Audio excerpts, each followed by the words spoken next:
Kia ora koutou. On November 11, Aotearoa will join with other countries around the world to mark the centenary of the Armistice, which ended the First World War. This milestone gives us an opportunity to remember the loss and the hardship endured by so many during this catastrophic war and beyond. It's also a chance for us to reflect on the importance of peace. I've been thinking a lot about the conflicting emotions people must have felt in that moment as the war ended.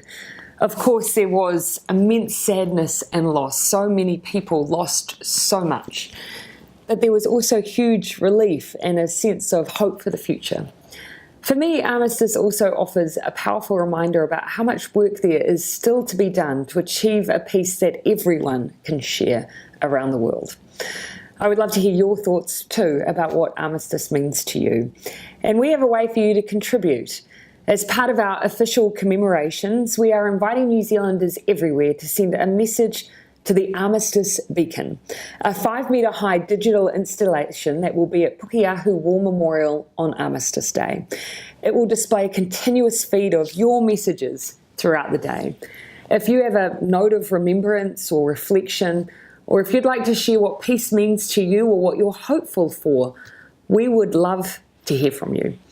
We'll have to keep it short though, 140 characters or less, and all the details about how to contribute are included in the text of this post. We have some wonderful messages already, like this one from 8-year-old Saskia Haddon. She wrote, quote, "If there's a next time, I hope they can just talk it through."